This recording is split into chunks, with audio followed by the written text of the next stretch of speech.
بسم اللہ الرحمن الرحیم الحمد للہ رب العالمین والصلاة والسلام علی سید الانبیاء والمرسلین محمد وآلہ وصحبہ اجمعین اما بعد فاعوذ باللہ من الشیطان الرجیم بسم اللہ الرحمن الرحیم فاسألوا اہل الذکر ان کنتم لا تعلمون صدق اللہ العظیم۔ عزیز بزرگوں، طلاق کے متعلق جو مسائل تھے الحمدللہ سارے ہی مسائل جو اصول تھے وہ میں نے ذکر کر دیے۔ اصول جو بنیاد ہوتی ہے مین وہ میں نے اکثر ہی ذکر کر دیے، طلاق سنت، بدعت، رجعی، بائن، مغلظہ، دینے کا طریقہ اور وہ سب چیزیں جن میں ہوتی ہے طلاق نہیں ہوتی ہے۔ آج کی اس مجلس میں چند وہ باتیں ذکر کرنی ہیں جو عام طور پر سماج میں جو مسائل پیش آتے ہیں طلاق کے، اور غلط فہمی یہ پھیلی ہوئی ہے کہ ایسی حالت میں طلاق نہیں ہوتی ہے، حالانکہ طلاق کے مسائل ایسے نازک مسئلہ ہے کہ میں تو اکثر فون پر بتاتا بھی نہیں ہوں۔ طلاق کے مسائل کے لیے آپ روبرو ہی تشریف لائیں، اس لیے کہ ظاہر سی بات ہے کہ فون پر بتانے والا کس پوزیشن میں ہوتا ہے، یا اسی لیے بعض ہمارے اکابرین کی عادت تھی، بہت اہم کوئی مسئلہ ہوتا تھا تو وہ تحریری لکھے ہوئے کی ہی شکل میں وہ فتویٰ لیتے تھے۔ گجراتی میں کہوت ہے لکھیلو ونچائے، تو وہ العلم صید والکتابۃ لہ قید، علم جو ہے ایک شکار کی طرح ہے، لکھ لینا گویا اس کو قید کرنے کی طرح ہے۔ آپ نے کسی چیز کو لکھ لیا ہے تو وہ ایک قید ہو گئی ہے۔ اسی لیے آپ دیکھیں کاروبار کر رہے ہیں، معاملات کر رہے ہیں، قرآن صاف کہہ رہا ہے یا ایھا الذین آمنوا اذا تداینتم بدین الی اجل مسمى فاکتبوہ، جب بھی کوئی معاملہ کرو تو اس کو تحریر میں لے آیا کرو، اس کو لکھ لیا کرو، بغیر لکھے کوئی معاملات مت طے کیا کرو۔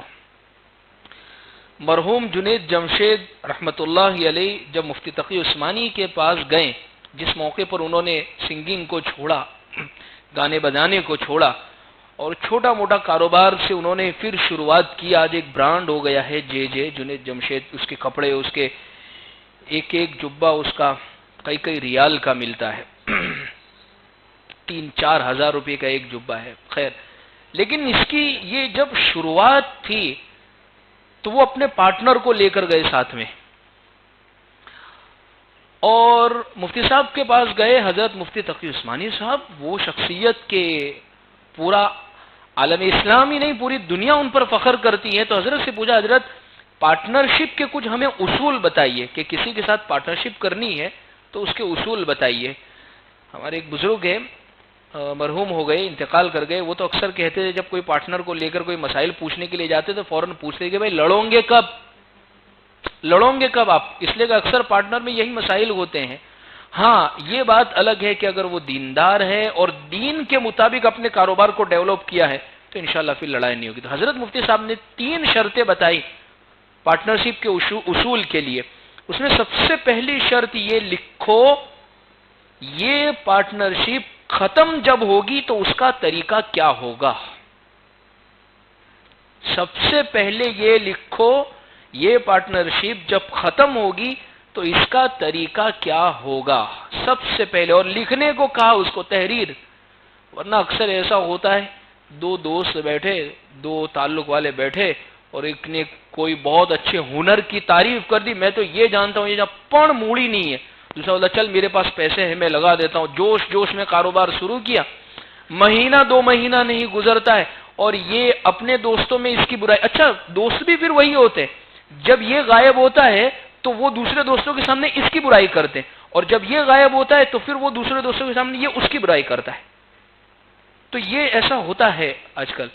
تو اس لیے سب سے پہلی بات کہ یہ پارٹنرشپ چھوٹی کیسے ہوگی یہ لکھو۔ دوسری بات یہ فرماتے ہیں حضرت مفتی صاحب کہ وعدہ کرو کہ اس پارٹنر کے اندر آپ کسی کو دھوکہ نہیں دیں گے، کسی کو دھوکہ نہیں دیں گے، یعنی ایک دوسرے کی بات جھوٹ نہیں بولیں گے، خیانت نہیں کریں گے، اور یہ تمام معاملات. اور جب تم لوگوں نے یہ طے کر لیا تم دونوں ایمانداری سے کرو گے، اللہ ثالثہما، تو اللہ تمہارا تیسرا شریک اور پارٹنر ہو جائے گا. برکتیں دیکھیں گے. اور حقیقت بھی یہ ہے، جب کوئی پارٹنر خیانت کرنے لگ جاتا ہے تو اللہ اس میں سے برکتیں پھر ختم کر دیتے، کماتے دکھتا ہی نہیں ہے. لیکن امانت داری کے ساتھ کریں تو آپ دیکھیں برکتیں بھی پھر بہت ہوتی ہے. دو باتیں. تیسری بات، یہ جو کماؤں گے تو اس میں نیت صرف اپنا گھر بھرنے کی مت رکھنا، ایسے روزگار اور ایسے لوگوں کو کھڑے کر دینا کہ ان کے بھی گھر کے چولہے آپ کی وجہ سے جلنے لگ جاوے. تینوں باتوں پر انہوں نے اس وقت عمل کیا، اور ان کے علاقے کے غریب لوگ اور ایسے لوگ جو دبے کچلے تھے، اور ایک اس زمانے کا ایک ٹیلنٹ تھا کسی کپڑے کی بناوٹ کے اندر، وہ ایک دم ختم ہو چکا تھا، اس کو انہوں نے زندہ کیا. کھڑی کے کپڑے کا، کھڑی والا کپڑا، اس کو انہوں نے زندہ کیا اور لوگوں کے روزگار کو. اس لیے مومن جو ہوتا ہے، مومن وہ کماتا ہے، لیکن اس کے کمانے کے اندر سب کا بھی حصہ ہوتا ہے، اس کے ساتھ شریک کا بھی حصہ ہوتا ہے، مزدوروں کا بھی مکمل حصہ ہوتا ہے ان میں. کسی لیے تو فرمایا گیا ہے ہمیں کہ مزدور کا پسینہ سوکھنے سے پہلے پہلے اس کی اجرت دے دو. یہ کیوں کہا گیا ہے؟ اس لیے کہ یہ تو کما رہا ہے تو تیرا گھر بھرنے کے بعد پھر اس کو پہنچانا نہیں ہے، تو بھی ساتھ میں لے جا، لیکن ساتھ میں اس کو بھی پہلے چھوٹا کر دے. خیر، میں تو بات یہ ذکر کر رہا تھا، لکھنے کے اوپر بات کر رہا تھا. کاروبار کر رہے ہیں، معاملہ کر رہے ہیں، یہ طلاق کے مسائل، ہمارے بعض بزرگوں کا یہ معمول تھا، کوئی بھی مسائل ان کو کہتے تھے کہ لکھیے. اس لیے میں نے شہر احمد آباد کے ایک ہمارے بہت بڑے مفتی ہے، کسی مسائل کے تعلق سے کچھ لوگ میرے پاس آئے تو، اور ان مفتی صاحب کے حوالے سے کچھ وہ گفتگو کر رہے تھے کہ مفتی صاحب نے ہمیں اس وقت یہ بات بتائی تھی. تو مفتی صاحب نے بہت پیاری بات کہی، حضرت مفتی یحییٰ صاحب نے مجھے بہت پیاری بات کہی کہ بھائی دودھ کا جلا ہوا بھی چھانچ پھونک پھونک کر پیتا ہے. تو ہم تو ایسے مسائل میں بہت ڈسے ہوئے، یعنی ہمارے ساتھ ایسے بہت سارے واقعات کہ لوگوں نے کوئی مسائل پوچھے، اپنا کوئی مفاد نکالا، اور کوئی تو ان کو کہو میری لکھی ہوئی تحریر یا آپ کا لکھا ہوا مسئلہ اس پر میرے دستخط ہے، تو ہم نے تو اصول ہی بنا لیا، لکھ کے لاؤ، بس لکھ کے جواب مل جائے گا آپ کو. ورنہ اکثر یہی ہوتا ہے مفتیوں کے ساتھ، اکثر یہ دھوکے ہوتے ہیں، لوگ پوچھتے کچھ ہے اور مسائل کچھ اور بیان کرتے ہیں. تو طلاق کے مسائل کے اندر خاص طور پر یہ اتنے نازک مسائل ہے کہ ان کو فون پر بتانا یا اسی طریقے سے چلتے چلاتے بتانا یہ مناسب نہیں ہے. اس کے لیے سامنے والے کی ایک تو پوزیشن دیکھی جائے کہ وہ کس کیفیت میں مسئلے کو بیان کر رہا ہے. ایک ہوتا ہے زبانی مسئلہ بیان کر دینا، کر سکتے، استحضار ہے، ذہن میں ہے، کر سکتے. لیکن جب لکھنا جو ہوتا ہے تو آدمی 2-4 دن 5 دن لیتا ہے، اور بہت توجہ کے ساتھ کہ یہ مسائل کو ہر اعتبار سے حل اور موقع کیا جائے. تو اس لیے طلاق کے جو مسائل ہے وہ ایسے ہی کسی کی بات مان کر یا اسی طریقے سے، اس میں خاص طور پر کیا ہوتا ہے، عورتوں نے اپنے گھروں کے اندر، بعض بوڑھی عورتوں نے ایسے مسائل گھڑے ہوئے ہیں کہ جب کوئی ایسا مسئلہ پیش آتا ہے تو فوراً کوئی عورت بیان کر دینا، نا اس میں تھوڑی ہوتی ہے طلاق، اس میں نہیں ہوتی ہے طلاق. حاملہ عورت ہے، ہاں پیٹ میں بچہ تو کہاں سے طلاق ہوگی؟ نہیں تم رہو نے ساتھ میں، طلاق تھوڑی ہوتی ہے. یعنی ایسا معلوم ہوتا ہے ہر گھر کے اندر ایک مفتیہ عورت ہمارے یہاں پر موجود ہے کہ سب ایک مسائل بیان کر رہی. الغرض دین کا علم ہونا چاہیے، لیکن مسائل کے معاملات کے اندر علماء اور مفتیان کرام ہی سے رجوع کرنا چاہیے. تو چند مسائل میں جس میں آپ کے سامنے ذکر کروں کہ جو اکثر ہمارے یہاں پر پیش آتے ہیں اور بعض مرتبہ توجہ بھی نہیں ہوتی. سب سے پہلی بات، غصے کی حالت میں اگر کسی نے طلاق دی، طلاق ہو جائے گی. طلاق کے لیے اگر کوئی یہ کہتا ہے میری تو نیت ہی نہیں تھی، چاہے آپ کی نیت ہو کہ نہ ہو، زبان سے طلاق کا لفظ نکلا ہے تو وہ طلاق ہو جاوے گی.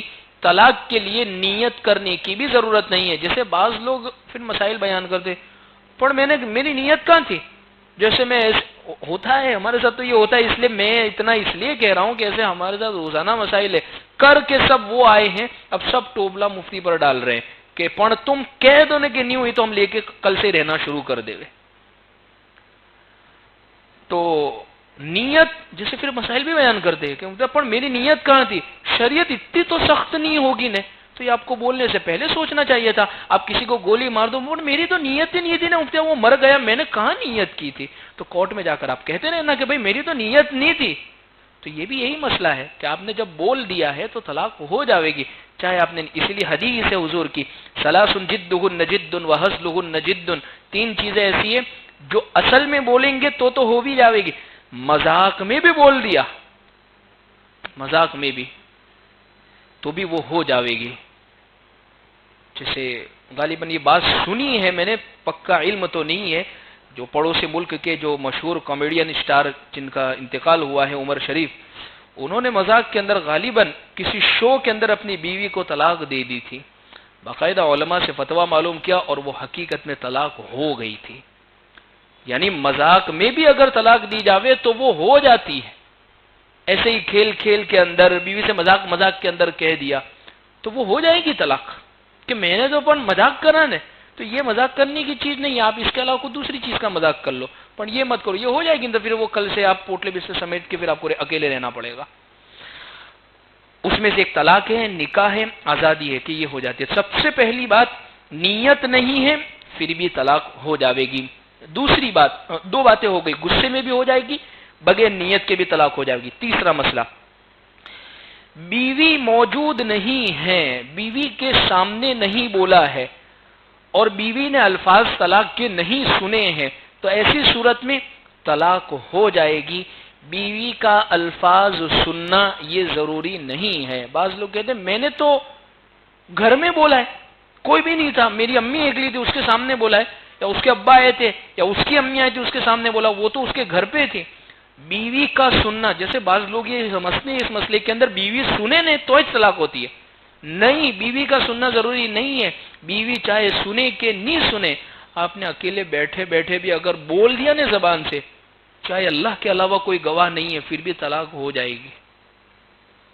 یعنی طلاق کے لیے بیوی تو کیا کسی اور کا بھی گواہ ہونا ضروری نہیں ہے. یہ تو پھر آپ پر ہے کہ آپ مسئلے پر کتنے چلنے والے ہیں. بعض مرتبہ انسان 50 کے مجمع میں بھی دینے کے بعد طلاق دوسرے دن سے رہنا شروع کر دیتا ہے. 50 کے مجمع میں طلاق دینے کے بعد وہ چیخ رہا ہے، چلا رہا ہے، پورا گاؤں جمع ہو گیا، پورا محلہ جمع ہو گیا اور سب کے سامنے بیوی کو دے رہا، تو نکل یہاں سے، تیرے کو طلاق دیتا ہوں، طلاق دیتا ہوں، طلاق دیتا ہوں. 2 دن بعد وہی گاڑی پہ جا رہے ہوتے ہیں. 2 دن کے بعد یہ مسائل تو ہے. پھر ایسوں کو تو پھر کوئی مسائل ہی نہیں ہے پھر ان کے لیے.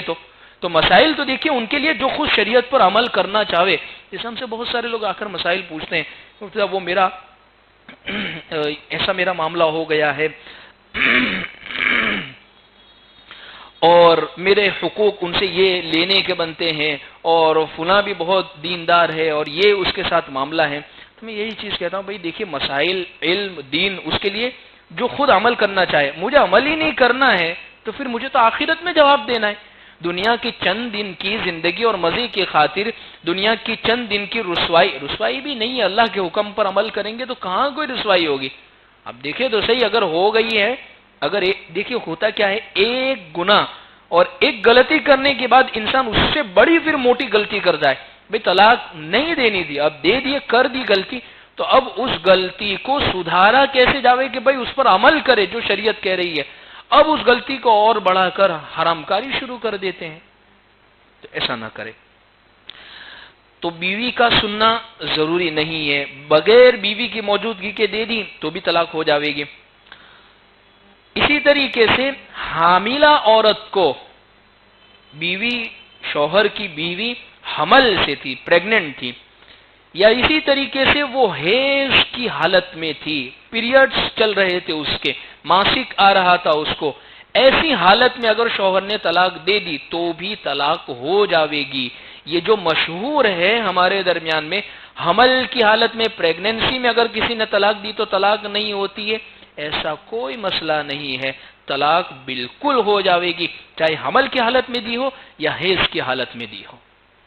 نہیں دینا تھا لیکن اب دے دی ہے تو وہ ہو جائے گی. طلاق کا مسئلہ یہی ہے. اسی طریقے سے طلاق کے اوپر گواہ بنانا بھی ضروری نہیں ہے. بہتر یہ ہے کہ بنا لے، جب دیا ہے تو کوئی موجود ہو.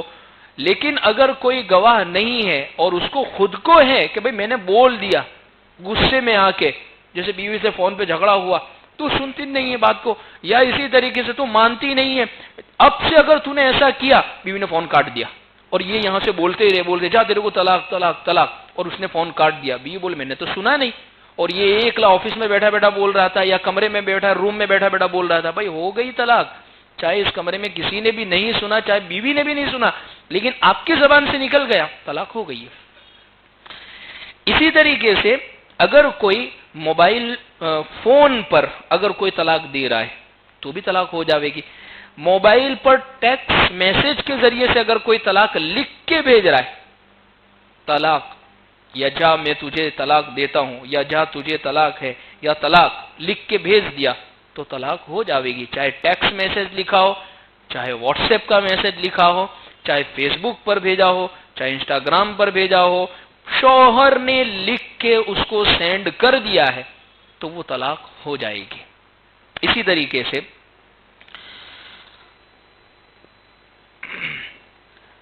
عام طور پر جب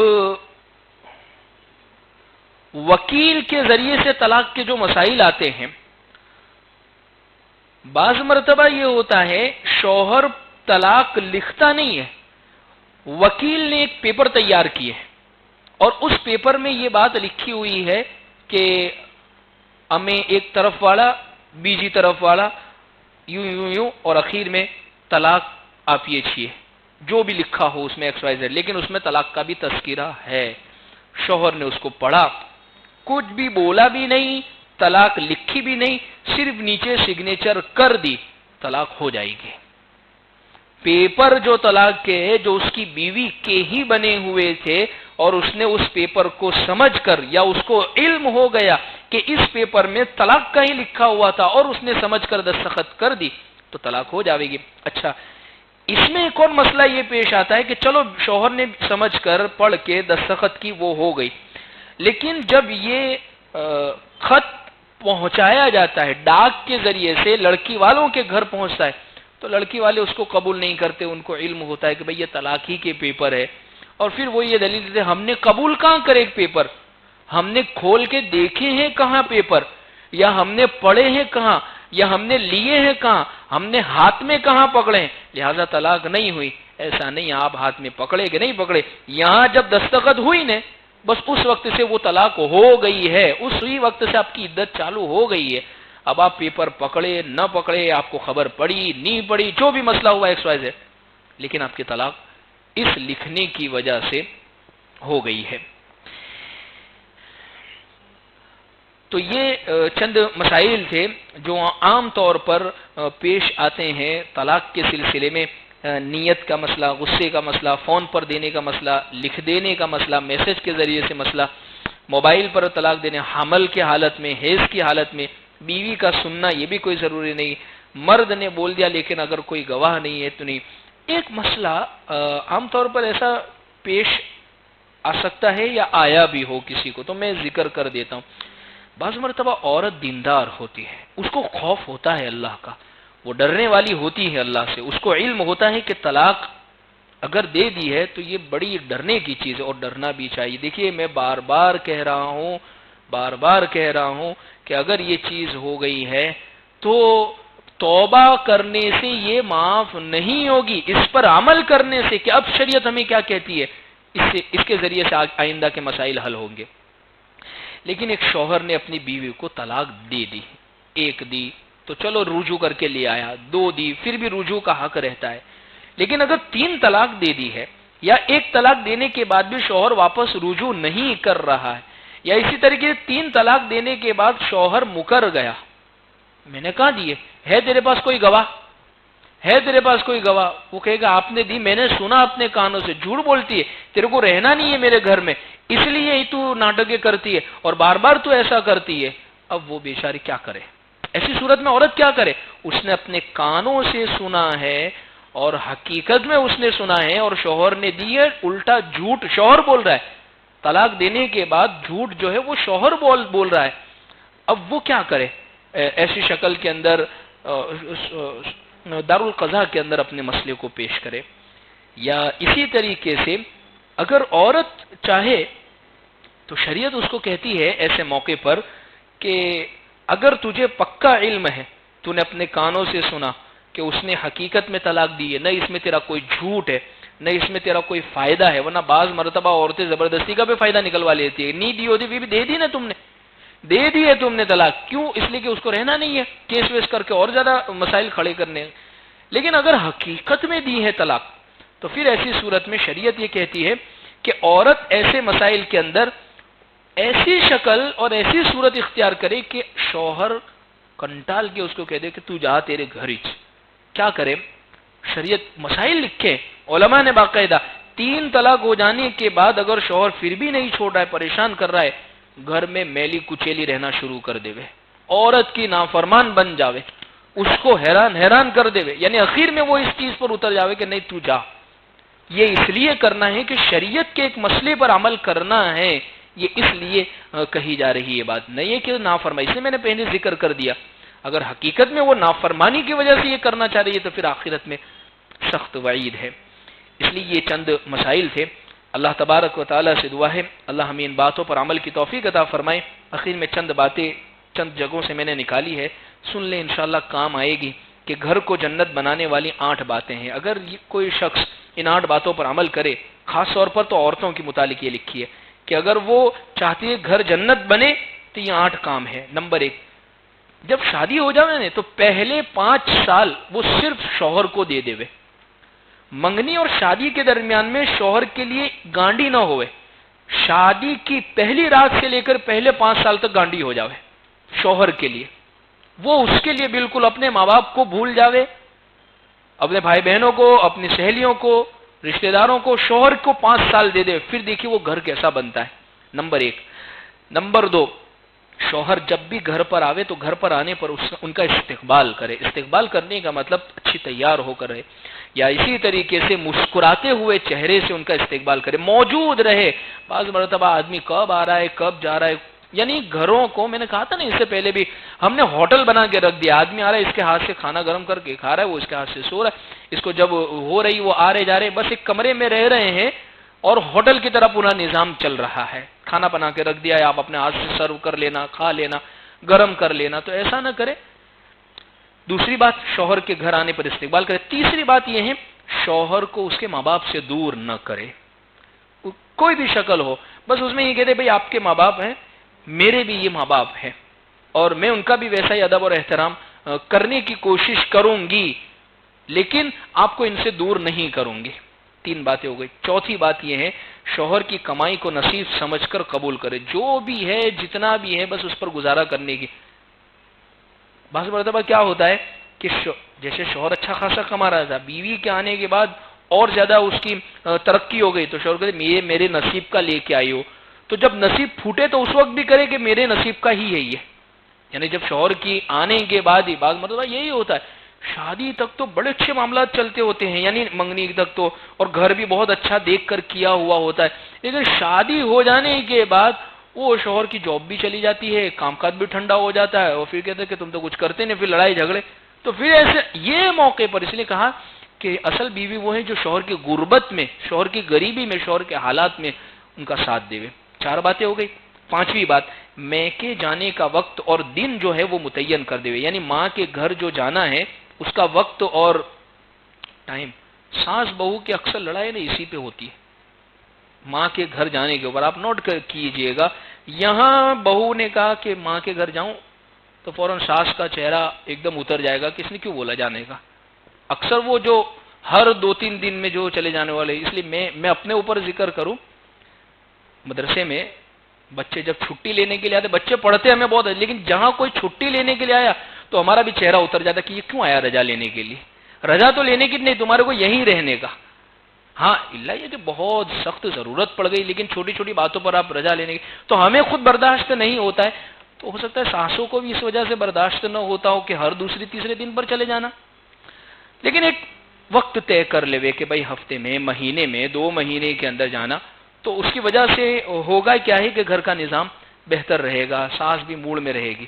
5 باتیں ہو گئی۔ 6ٹھی بات یہ ہے، شوہر کے موڈ کے مطابق موڈ بناوے، یعنی شوہر کا جیسا ہو اس کے مطابق اپنے آپ کو ڈھالنے کی کوشش کرے، یہ نہیں کہ اپنے شوہر کو اپنے تابع بنانے کی کوشش کرے، سمجھنے کی کوشش کرے۔ بس خلاصہ یہ 6 باتیں ہو گئی۔ 7ویں بات، دوسروں سے اپنا موازنہ، کمپیئر، یہ اس نے بہت گھروں کو خراب کر دیا، تباہ کر دیا۔ دوسروں سے میری سہیلی تو یہ، میری بہن تو، میری فلانی تو وہاں ایسے ہے، وہ ایسے رہتی ہے، وہ یہ کھاتی ہے، وہ ایسے کرتی ہے، میں تو ایسا پہنوں گی، سب شادی میں یہ اس نے ہمارے گھروں کو تباہ کر کے رکھ دیا ہے۔ اللہ نے جس حال میں رکھا ہے بس اس حال میں رہیں۔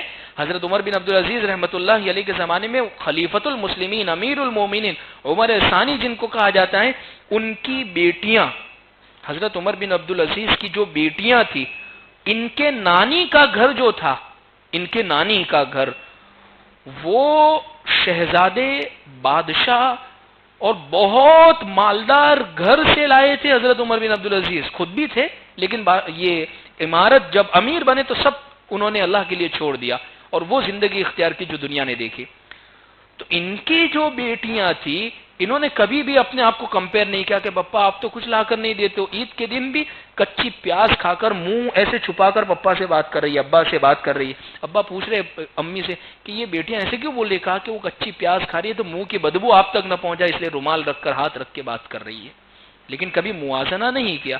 موازنہ کرنا، کمپیریزن کرنا، دیکھا دیکھی کرنا، اس نے تباہ برباد کر دیے گھر۔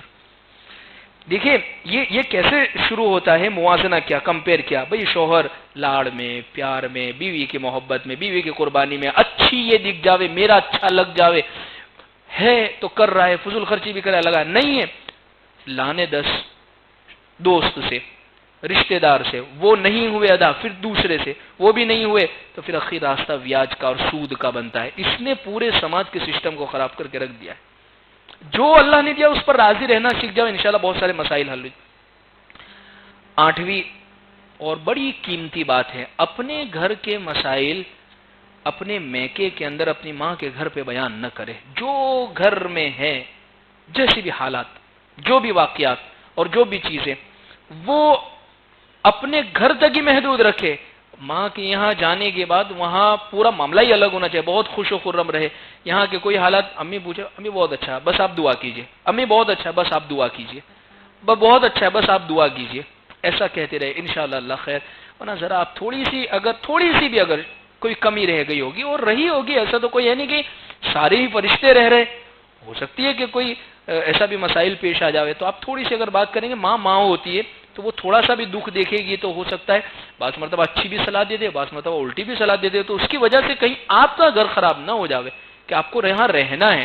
آپ نے چند دن کے لیے شادی نہیں کی ہے کہ 5 سال کے لیے یا 10 سال کے لیے شادی کریں گے پھر اس کے بعد نہیں، زندگی کا پورا معاملہ ہے، آپ کو پوری زندگی ان کے ساتھ رہنا ہے، موت تک کا معاملہ ہے۔ تو یہ چند باتیں میں نے ذکر کر دی، اللہ عمل کی توفیق عطا فرمائے۔ اللهم لك الحمد كما أنت أهل، فصل على محمد كما أنت أهل، وافعل بنا ما أنت أهل، فإنك أهل التقوى والمغفرة۔